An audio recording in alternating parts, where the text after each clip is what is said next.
হালাল তেজি হারাম খেতে কে শিখাল বর্তমান জবাব চাই জবাব চাই জবাব দাও মুসলমান মুখে ওরা বলে বেড়ায় হিন্দুর ভাই মুসলমান গোপনে সব মিটিং করে মুসলমানদের ঠাঁই নেই মন্দিরেতে ঘন্টা বাজে মন্দিরেতে ঘন্টা বাজে মসজিদে হয় আযান বাবরি মসজিদ ভেঙে তারা করে দিল খান খান বাবরি মসজিদ ভেঙে তারা করে দিল খান খান জবাব চাই জবাব চাই জবাব চাই জবাব চাই জবাব দাও মুসলমান হালাল হারাম খেতে কে শিখাল বর্তমান হালাল তেজি হারাম খেতে কে শিখাল বর্তমান জোরে বলি নারে তাকবীর বলেন আফাতুমিনুনা বিবাদিল কিতাবি ওয়া তাকফুরুনা বিবাদ পৃথিবীর মানুষ তোমরা নিজের মতো করে যেটা তোমাদের নিজের সঙ্গে মিলে যাবে সেটিং হয়ে যাবে কোরআনের ওই অংশগুলো তোমরা নিয়ে নাও আর যেগুলো কোরআন থেকে নিতে পারছো না তোমার শরীরে সেটিং হচ্ছে না তোমার জীবনে যেটা বাস্তবায়িত বাস্তব জীবনে মিলছে না ওটা তুমি গ্রহণ করবে না এটা হতে পারে না কোরআনে আমি আদেশ দিয়েছি কোরআনে আমি নিষেধ দিয়েছি অতএব এই কোরআন কি সুন্দরভাবে মানবে যারা তারা দুনিয়াতে শান্তি পাবে সুস্থির জীবন পাবে আর যে মানুষগুলো সুন্দরভাবে এই জীবনযাত্রা মেনে নিতে পারবে না আমার শর্ত মেনে নেবে না ওই লোকগুলোকে আমি আল্লাহ তাআলা তাদের জিন্দেগিটা খুব কঠিন তর করে দেব তারা শান্তিতে বসবাস করার সুযোগ পাবে না এখন আমি আপনাদের কাছে জিজ্ঞাসা করছি আমরা কোরআন মেনে চলছি কথা বলেন না কেন কোরআনের 16 আনাই কি মেনে নিতে পেরেছি না কিছু মানছি আর কিছু ছেড়ে দিচ্ছি বলেন কিছু মানছি আর কিছু ছেড়ে দিচ্ছি রাসূল যে হাদিসগুলো আমাদের দিয়ে গেছেন যে নিয়ম পদ্ধতি বলে গেছেন রাসূলের সুন্নতকে একটাও মানতে পারছি না আল্লাহ রাব্বুল আলামিন বলেন বিসমিল্লাহির রহমানির রহিম ইয়া আইয়ুহাল্লাযীনা আমানু আতিউল্লাহা ওয়া আতিউর রাসূলা আল্লাহ রাব্বুল আলামিন বলছেন হে ঈমানদারেরা পৃথিবীতে যারা তোমরা ঈমান নিয়ে বেঁচে আছো যারা নিজেকে বলছো আমরা ঈমানদার যদি তোমরা প্রকৃতপক্ষে ঈমানদার হয়ে থাকো তাহলে শুনে নাও আল্লাহ রাব্বুল আলামিন বলছেন ওয়ালা তুবতিলু আমালাকুম তোমাদের জীবনের আমলগুলোকে তোমরা নষ্ট করে দিও না এমন কাজের মাধ্যমে তোমাদের আমলগুলোকে নষ্ট করে দিও না আপনি সারা দিন নামাজ পড়লেন 5 বার আপনি ফজরের সালাত আদায় করেছেন মাগরিব পড়েছেন আর এর মাঝে জোহর আসর পড়েছেন মাগরিব পড়লেন এশা পড়লেন আর মাগরিব পড়ার আগে আপনি এমন একটা কাজের সঙ্গে যুক্ত হয়ে গেলেন আপনার সব কিছু বরবাদ হয়ে গেল ওটা কি আমার আল্লাহ বলছেন ওটা হলো আমার সঙ্গে তুমি শিরিক করলে আপনাদের এলাকার কিছু মানুষ আছে কিনা জানি না বহু জায়গার মানুষ আছে কেমন করে নামাজি মানুষ নিজেকে বলে আমি পরেশগার তারপরে হঠাৎ করে কোন পীরের কথা শুনলো যে অমুক মাজারে যদি যাও তাহলে তোমার বৌমায়ের যে সন্তান হচ্ছে না তোমার বিটির 18 বছর কেটে গেল এখনো পর্যন্ত সে বন্ধা সে সন্তান পায়নি অমুক জায়গায় যদি যাও খবরটা দিচ্ছি গোপন রাখো গেলে পারেই সন্তান হবে গেলে পারে সন্তান হবে খবরটা পাওয়ার পর আপনি গেলেন গোপনে বাড়ির প্রতিবেশী জিজ্ঞাসা করছে বুবু কোথায় যাবা বলছে একটু কাজ আছে বাজারে যাচ্ছি ডাক্তারের কাছে ডাক্তারের কাছে যাওয়ার নাম করে আপনি চলে গেলেন, কাউকে জানালেন না। আপনি যদি পৃথিবীর কাউকে না জানান, জানতে পারছেন কে? আল্লাহ। আপনি আল্লাহর সঙ্গে শিরিক করছেন। আল্লাহ তাআলা বলছেন সমস্ত আমল আমি আল্লাহ তাআলা তার জিন্দেগীর যত আমল ছিল, নামাজ, রোজা, হজ, যাকাত, সব আমি আল্লাহ রাব্বুল আলামিন তার আমলগুলোকে নষ্ট করে দেব। আমি তার প্রত্যেকটা আমলকে আমি বরবাদ করে দেব, মুছে দেব। এখন আল্লাহ যদি মুছে দেন, পৃথিবীর কারো কিছু করার আছে? করার নেই। আপনি যে শিরিক করলেন, এই কারণে আপনার জিন্দেগিতে এই ঘটনা ঘটে গেল। ভাইজান, আমি আপনাদের কাছে জিজ্ঞাসা করছি, আল্লাহ বলছেন আমার ইতাআত করো, রাসূলের অনুসরণ করো। আমরা কি রাসূলের অনুসরণ করছি? কথা বলেন, করছি? করছি না। আমরা আল্লাহর হুকুমকে অমান্য করছি। একটা ঘটনা আপনাদের কাছে নিয়ে আসছি। ঘটনাটা কি? পৃথিবীতে আমি আপনি এখানে যতগুলো মানুষ আমরা বসে আছি, আমাদেরকে যদি জিজ্ঞাসা করেন আপনারা কারা, আমরা এক বাক্যে বলবো আমরা ভারতবর্ষের মুসলমান, ভারতীয়। আমরা বললাম ভারতীয় মুসলমান। আপনি আমি সৌদিতে গেছি, জিজ্ঞাসা করছেন আপনার বাড়ি কোথায়, আপনি কে, কোথা থেকে এসেছেন? আমার পরিচয় হবে আমি ভারতীয় মুসলমান, আমার বাড়ি ভারতে, আমি ভারতবর্ষের মুসলমান। ঠিক একইভাবে আল্লাহ রাব্বুল আলামিন যেদিনে তার ফেরেশতাদেরকে দিয়ে জিজ্ঞাসা করবেন, রে মাওলানা মুখতার তুমি কে, তোমার পরিচয় কি? এই মাওলানাকে জিজ্ঞাসা করবেন তুমি কে, তোমার পরিচয় কি? আমরা একই বাক্যে বলবো আমরা হলাম ওই মানুষটার সন্তান, আমরা হলাম আওলাদে নবী, আওলাদে রাসূল। কেন এই কথাটা বললাম? এই জন্য বললাম আমাদের আদি পিতা আদম আলাইহিস সালাম হলেন নবী, আমরা নবীর সন্তান। আমার বাপ নবী, আমার আদম ছিলেন পিতা, ওই পিতার ওরজাত সন্তান হিসেবে পৃথিবীতে এসেছি। অতএব আমরা হলাম সবাই আওলাদে নবী, সবাই হলাম আমরা আওলাদে নবী। আল্লাহ রাব্বুল আলামিন আদম আলাইহিস সালামকে, হাওয়াকে যখন সৃষ্টি করলেন, ওই জান্নাতে থাকার জন্য নির্দিষ্ট জায়গা বলে দিলেন, তোমরা জান্নাতে থাকো। আর ওই জান্নাতে যখন থাকবে তখন একটা কথা শুনে নাও, জান্নাতের মাঝে যত নাজ নিয়ামত আছে, যতক্ষণে সুন্দর সুন্দর খাবার রয়েছে, ওগুলো খাবে, পান করবে, একটাও বাধা নেই। তবে শুনে নাও, লা তাকরাবা হাযিহিস শাজারা, এই গাছের নিকটে তোমরা যেও না। আল্লাহ রাব্বুল আলামিন একটা আদেশ করলেন, একটা নিষেধ করলেন যে তোমরা এই গাছের নিকটে যাবে না, আর বাকি জান্নাতে যা কিছু আছে তোমরা সব কিছু করবে। যেই দিনে আল্লাহ তাআলা আদমকে সৃষ্টি করলেন, ওই দিনে ইবলিসকে আল্লাহ তাআলা, ইবলিসের টাইটেল দিয়ে ইবলিসকে আল্লাহ তাআলা সৃষ্টি করলেন। ইবলিসের টাইটেল ওই দিন ইবলিস পেল। যেই দিন আল্লাহ রাব্বুল আলামিন হযরত ইব্রাহিমকে সৃষ্টি করলেন, ইব্রাহিমের পাশে নমরুদকে আল্লাহ তাআলা সৃষ্টি করলেন। যেই দিনে মুসা আলাইহিস সালামকে আল্লাহ তাআলা সৃষ্টি করলেন, ওই দিনে মুসা তার যখন প্রকাশ হলো, মুসা নবী, ওই দিনে ইব্রাহিম মুসা আলাইহিস সালামের পাশে ফিরাউনকে আল্লাহ তাআলা তার আত্মপ্রকাশ করে দিলেন, যে হলো ফিরাউন। অতএব আজকে বর্তমান সময়ে একদিকে ভারতের মুসলমান, আর একদিকে মোদি, একদিকে ভারতের মুসলমান, আর একদিকে আপনার অমিত শাহ, একদিকে ভারতের মুসলমান, আর একদিকে রয়েছে বজরং শিবসেনা।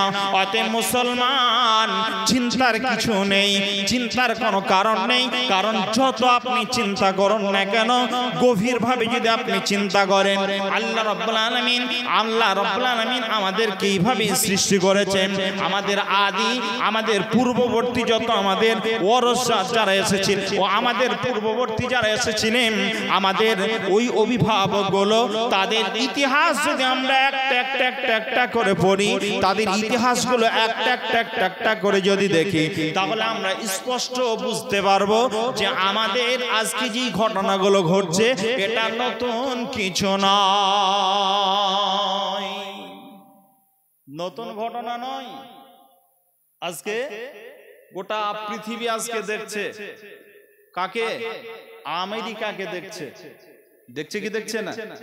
10 দিন অতিবাহিত হলো, যতটা ঠান্ডা তুষারপাত একদিকে, আর একদিকে দাও দাও করে আগুন, শত শত জাহাজ তার উপরে পানি ঢালছে, গ্যাস ঢালছে, যে গ্যাসে আগুন নেভানো হয়, গ্যাস ঢালছে, পানি ঢালছে। এরপরে ঝড় এত গতিতে চলছে যে আগুনকে নিভাবার গোটা পৃথিবীর কোনো শক্তি নেই। কি করে হবে? ইতিহাস দেখেন, কি ইতিহাস? ফিলিস্তিনকে শেষ করে দিল। কথা ঠিক না ভুল? ফিলিস্তিনের একটা মেয়ে, একদম ছোট্ট একটা মেয়ে, যেই দিনে তার বাড়ির সকলকে মেরে শেষ করে দিল, যেই দিনে বোমার বারুদে মেয়েটি ছটফট ছটফট করছে, শেষ কথাটা বলছে, আল্লাহ আমি তোমার কাছে গিয়ে সব বলে দেব। মেয়েটি বলেছিল, আল্লাহ আমি তোমার কাছে গিয়ে সব খুলে খুলে বলে দেব। আল্লাহ তুমি আমার আর্তনাদ আজকে দেখছো, গোটা পৃথিবী সেই দিনে দেখেছে, কেউ কোনো কথা বলতে পারেনি। আজকে আল্লাহ স্বয়ং সহ্য না করতে পেরে আল্লাহ স্বয়ং আজকে তার সেই ক্ষমতা দিয়ে আল্লাহ তাআলা তার ক্ষমতার প্রয়োগ করছেন, ক্ষমতা দেখাচ্ছেন। আজকে আমেরিকা কার্য, আজকে আর্তনাদ করছো, আগুন দেখে পালাচ্ছ, আর্তনাদ করছো, মুসলমান হচ্ছ। সেই দিন তোমার আওয়াজ কোথায় ছিল? যেই দিনে ছোট্ট ছোট্ট মাসুম শিশুদের উপরে বোমা বাস্টিং করে বারুদ ফেলে দিয়ে যেই দিন নিরীহ সন্তানগুলোকে আমাদের হত্যা করেছিলে, যেই দিন তোমার ওই অমানবিক সেনাগুলো গিয়ে আমার মায়ের কাপড় ধরে টেনে আমার বোনের ইজ্জতকে হরণ করেছিল, সেই দিন তোমরা কোথায় ছিলে? চুপ ছিলে কেন? সেই দিন আওয়াজ করতে পারোনি। সেই দিন যদি মুখ খুলে আওয়াজ করতে, তাহলে আজকে অন্তত পক্ষে বেঁচে যেতে কিছু না হলেও কিছু মানুষ বাঁচতে। আজকে তোমাদের সমস্ত আর্তনাদ আল্লাহ শুনতে পাচ্ছেন না, যেহেতু তিনি তোমাদের দিকে অপেক্ষায় ছিলেন। জুলুম কখন বন্ধ করবে? আল্লাহ রাব্বুল আলামিন মুসা আলাইহিস সালামের জামানাতে মুসার কওম ছিল পৃথিবীর সবচাইতে জঘন্য। এরা সদা সর্বদা পাপ নিয়ে ব্যস্ত থাকতো। আল্লাহকে এরা মাঝে মধ্যে প্রায় ভুলে যেত। তখন আল্লাহ তাআলা ছোট ছোট আযাব দিতেন, বলতেন, মুসা তোমার এই কওমের উপরে আমি আযাব প্রতীত করলাম। 13টা আযাব এসেছিল, কেউ বলেছে 9টা আযাব এসেছিল। মুসা আলাইহিস সালামের জামানায় আল্লাহ বলছেন, আফা তুমিনুনা বিবাদিল কিতাব ওয়া তাকফুরুনা বিবাদ। কোরআনকে যখন ছেড়ে দেবে আর নিজের মতো করে আবার কিছু মেনে নেবে, তখন আমি আল্লাহ তাআলা তোমাদের উপরে ঠিক এরকম ভাবে ছোট ছোট আযাব পাঠাবো, যে আযাবগুলো যখন তোমাদের কাছে যাবে, তখন আযাব দেখার পর তোমরা নিজেকে শুধরিয়ে নেবে, পরিবর্তন তোমাদের আসবে। যদি পরিবর্তন না আসে, তার চাইতে আমি আল্লাহ তাআলা আর এক ধাপ আযাবের মাত্রা বাড়িয়ে দেব। এতে যদি পরিবর্তন না হয়, তখন আমি আল্লাহ তাআলা তোমাদের উপরে অত্যাচারী শাসক দিয়ে তোমাদেরকে নির্মমভাবে অত্যাচার তোমাদের উপরে নেমে আসবে। গত কয়েকদিন হলো আমি মোবাইল ওটা রেখে দিয়েছি, যতবার দেখছি চোখের পানি ধরে রাখতে পারছি না। কসম আল্লাহর বলছি, ধরে রাখতে পারছি না। যেই দিনে ভারতের সেনাগুলো, বিএসএফ, যারা আমাদের নিজের ঘরের সন্তান, আমাদের কলিজার টুকরা হাফেজ গুলোকে কাশ্মীরের মাটিতে গুলি করে হত্যা করলো, সেই দিন আর থাকতে পারিনি। সেই দিন থেকে বারবার শুধু এটাই অনুভব করছি, আল্লাহ তাআলা ভারতে কোন সময় থেকে শুরু করবেন আযাব দিতে জানি না। ওই আযাবে মুসলমানও মারা যাবে, ইমানদার মারা যাবে, ওই আযাবে বহু মানুষ মারা যাবে। যারা নিজের ঈমানকে ঠিক রাখতে পারেনি, আবার বহু মানুষ মারা যাবে যারা প্রকৃত অর্থে যারা একদম পূর্ণাঙ্গ ঈমানদার, তারাও মারা যাবে। বলবেন ঈমানদাররা মারা যাবে কেন?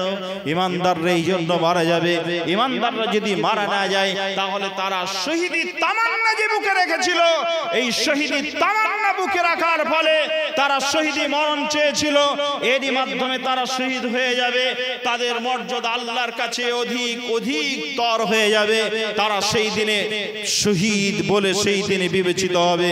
এই জন্য যখন নির্যাতন আসবে তখন আল্লাহ ওয়ালা মানুষও মারা যাবে, আল্লাহ ওয়ালি মানুষও মারা যাবে, আল্লাহর প্রকৃত অর্থ যারা প্রকৃত বান্দা যারা তারা মারা যাবে। মহিলাদের ব্যাপারে কিছু বলতে হবে না শেখ, কারণ পিছনে অনেক জায়গা আছে, ওরা দেখে এসেছে, বলছে এগুলো আগে ভর্তি হোক তারপরে সামনে যাব। পিছনে জায়গা ভর্তি হয়ে গেছে। আপনারা 4 লাখ পাড়ার মানুষ এত ছোট প্যান্ডেল করেছেন কেন? গোটাটা মেয়েদের করতে হতো আর বাকিটা ছেলেদের আবার ভাবতে হতো। আগামীতে আসলে এটাই ভাববেন, কারণ বিশেষ করে এলাকার মহিলারা খুব ভালোবাসেন।